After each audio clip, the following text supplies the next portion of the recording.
morning, lovely listener. Welcome to BBC Radio London's Breakfast Show with me, Vanessa Feltz. It's 7:07, Monday the 18th of February. Hope you had a great weekend, thoroughly enjoyed the lovely weather, are in good heart, good part, and ready to talk, because that's what we're doing on the programme this morning. When you walk past a derelict, empty building anywhere in London, what are your thoughts? Certainly, countless times on the show, we've had people ringing up and saying, why don't they open this empty, unused building up and use it to accommodate the homeless? Well, now this is happening, a little at the very, very beginning, but at least it's a start. It's an empty warehouse in Islington. It's run by a coalition of grassroots outreach groups, charities and community volunteers. They've turned the building around in just a very few weeks, and BBC Radio London's Greg Mackenzie is the first broadcast journalist who's been allowed inside. Good morning, Greg. Well, good morning, Vanessa. So I've had a little walk around this warehouse here in Islington. So there are a few residents sleeping as I speak. So they're tucked away in sleeping pods. And this whole space has been transformed into accommodation for London's homeless. So it's open 24 hours a day.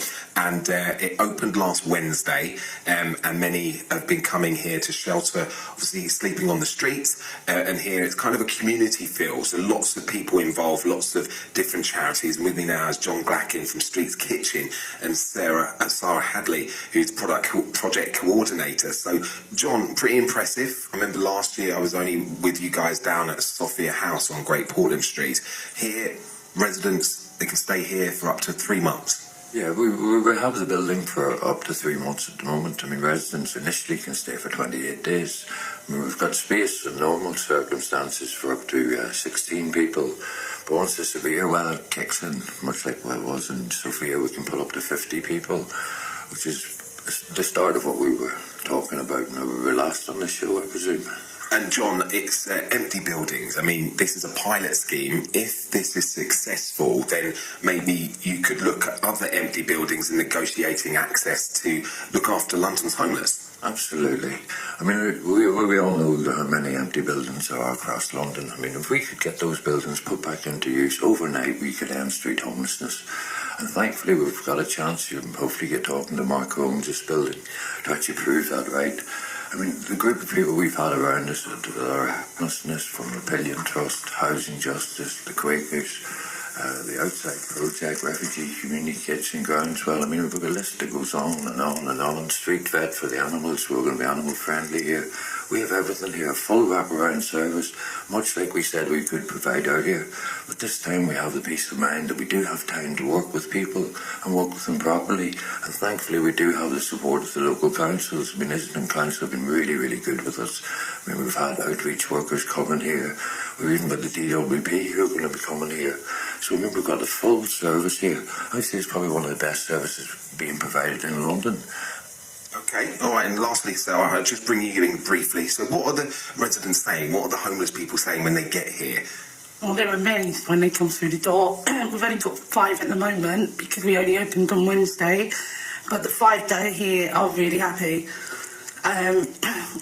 They get their dinner and breakfast in the morning. They have to leave, though, in the morning, come back at 6 o'clock at night. But so far, everyone's great. Everyone's great.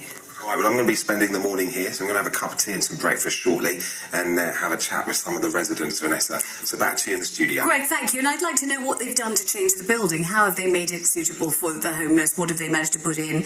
What have the owners said about how long they can use the building for? That kind of stuff. So when we next catch up with you, Greg, look forward to having some more information about this very interesting pilot project that started in Islington. Joining us on the programme, James Murray, the Deputy Mayor for Housing. Hello, James. Good morning to you. Hi, good morning, Vanessa. And so you're calling because of this pilot. Have you had any role in it? Yes, so the Mayor is funding, in part of this pilot, £25,000 of grant funding is going towards the work that's happening that we've just been talking about today. And this is part of some of the wider work that Sadiq is doing through his project, which is to equip shelters across London to gear up and do similar kind of work. So what we're doing is working with a charity called Housing Justice, who work very closely with the different organisations who set up shelters. Housing Justice give grants on our behalf of between £5,000 to £25,000 and also supply some of their expertise, some of their workers to help shelters kind of gear up across London in similar situations. I mean, some people will say, why are you giving £25,000 to be spent on a property that actually isn't owned by the council, isn't owned by the mayor, but is owned by private owners? So you're spending £25,000 on somebody else's privately owned property. Is this the best use of the £25,000? The £25,000 is to set up a shelter in the building, and actually one of the biggest costs when you're setting up shelters is actually the building. It's the cost of getting the building there for use. So when we get buildings made available to us for no cost or for free, that's really good, because that means that we can, the £25,000 or however much money going into the shelter can go a lot further. And if you look across London, we've had, I'll give you some other examples where, I was out recently visiting in Ealing, a church's network who provide winter shelter right across the winter there, and that's fantastic because they put in, obviously, the churches, as a venue for people to get dinner and to sleep in, and we contribute some funding to help get people into work thereafter. What about a more global approach whereby, for example, the mayor orchestrates it so that there's a tax break for the owners of empty buildings if they give them over so they can be used to accommodate the homeless, that kind of thing. So it looks financially attractive. So rather than giving piecemeal ad hoc donations of £25,000, you have a more concerted approach. And so those people whose buildings aren't occupied know that it will benefit them financially to let them be lived in by the homeless. If we had power over taxes to tax the Vanessa, it'd be great, because we could use them for lots of different things to make sure empty buildings came back into use. At the moment, we are reliant on persuading people to give us their empty buildings for use. But it's also... How much of that is done by you and the mayor, and how much of that is done by all these different charities that we hear of this morning, the same that managed to get into 109 Great Portland Street last year, because I don't recall you playing much of a part in that. Have you been significant in this, or are you just coming in at the last minute to claim credit for something that wasn't really your work in the first place? Well, as I said, we're putting funding in to make the shelter open up. Yeah, but is this after somebody else's initiative, a collective initiative by a conglomerate of charities, and you've just hopped in at the last minute and said, Sadiq, as you call him, you didn't call him the Mayor of London, you called him by his first name very familiarly, Sadiq, you said, is making £25,000 available, as if this is Sadiq's idea and Sadiq has formulated it. Is it not really something accomplished by all these different charities, and at the very end you're wafting in and saying, hello, here we are on the radio, this is all about the Mayor of London? Well, you actually invited me on this morning to speak about this, and I'm very happy to come on and speak about it. And actually, I don't think we need to sort of compete over who can claim credit for it. I think what's great about this is that after working with the charities, with the local councils, everyone is coming together to do all we can to help people off the street. Fabulous. Thank you very much for talking to us. James Murray there, the Deputy Mayor for Housing. So we'll take more calls on that. This is the use of empty buildings to accommodate the homeless with the cooperation of the owners. This is not occupying against the will of the owners. This is the owners understanding and acknowledging and giving permission. Different pilot, different attitude this year. We all know how many empty, derelict, unused buildings there are in London. Many people think they might be the solution to the homeless crisis. Over the last few weeks, a coalition of outreach groups, charities and community volunteers have turned an empty warehouse in Islington into a homeless shelter. John Glackin is the founder of the charity Streets Kitchen and has been involved in the pilot. We all know there are many empty buildings there are across London. I mean, if we could get those buildings put back into use overnight, we could end street homelessness. This morning, London Mayor Sadiq Khan has announced plans to invest an extra £7 million in tackling rough sleeping. His Deputy for Housing, James Murray, told me earlier he'd also invested in this particular project. The Mayor is funding, in part, this pilot. £25,000 of grant funding is going towards the work that's happening that we've just been talking about today. And this is part of some of the wider work that Sadiq is doing through his project, which is to equip shelters across London to gear up and do similar kind of work. BBC Radio London's Greg Mackenzie is the first broadcast journalist who's been allowed inside the shelter, and he joins me on the programme now. Hello, Greg, good morning. Well, good morning, Vanessa. So it's called the Glass House and it's on Hornsey Road here in Islington. So this morning I've been in, there's a few residents here. There's about 6 that slept overnight and a few more over the weekend. They've been here since last Wednesday when volunteers, local community members came and transformed this warehouse space into living quarters, if you like. So as I walk around, there's bedding, there's a kitchen area, there's sleeping pods, there's a fridge, there's also showers and toilets which are just outside, like porta showers. So with me now is the building's owner, who's Mark Fitzpatrick, and Dermot Ward, who's the executive member for housing and development at Islington Council. So we'll bring you in first, Dermot. So I mean, this project, it started last Wednesday. You're hoping if this is a success, you can kind of take over other empty buildings, albeit with permission of the landlords. But I mean, so far so good. So far, so good, Greg. This is what can happen when the whole community can pull together on a project like this. Islington Council are so proud to work with all the different grassroots groups and charities, Streets Kitchen, Quaker Homeless Group, Housing Justice, and we're very, very proud that Mark Fitzpatrick from Fitzpatrick Team Developments has stepped up and provided the building. Great things can happen when the community come together. We will continue working with our partners on projects like this. The community and the local authority and local businesses have stepped up where the government have actually failed. We've got to end the madness of austerity and we've got to actually build council homes and solve the housing crisis. We will continue to step up along with our local partners to tackle the growing homelessness and rough sleeping crisis, and we will continue to work with our partners. So is homelessness a big problem in Islington, not just Islington, but London-wide? I mean, it's a huge issue. Homelessness is a massive issue London-wide, Greg. Here in Islington, we've got 14,000 households on our housing register, and that's 14,000 households who are looking for a home. We estimate that 9 or 10,000 of those are actually families who are either homeless in temporary accommodation or severely overcrowded. As well as that, street homelessness is bigger than ever before. 10-15 years ago, we would have done a street count and we would have found maybe single figures. Ourselves as a council, together with our partners and volunteers, did a street count late 2018. The number was 43.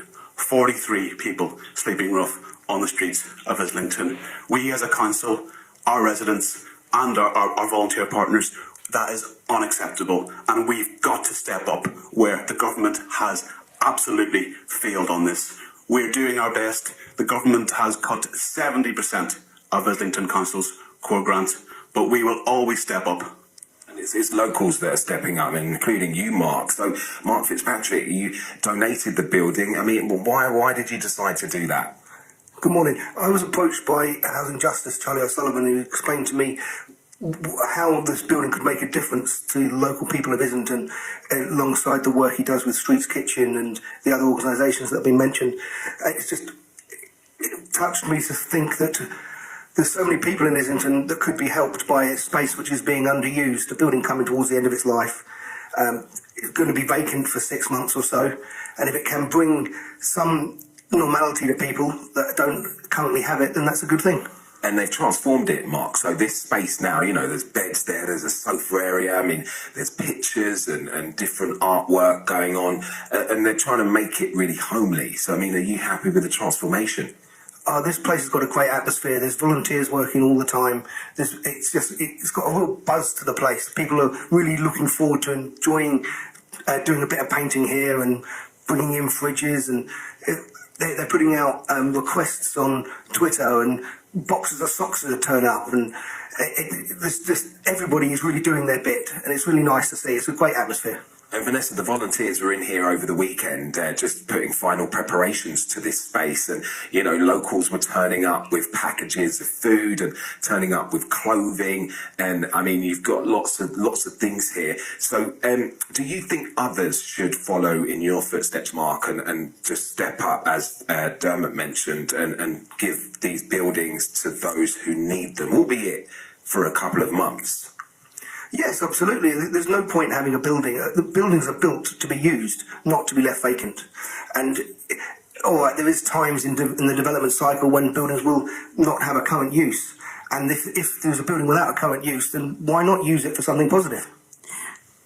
Hello, Greg. Could I have a quick word with Mark? Good morning, Mark. Hi there, Vanessa Feltz here on the radio. I wanted to ask you, because some people just don't understand why so many buildings are unoccupied. You know, why would you buy a building, own a building, and just have it standing there empty? So can you explain to us why? I know it's your business entirely and none of mine to ask, but I just wondered, why would you own a building like that, and why would it be standing empty?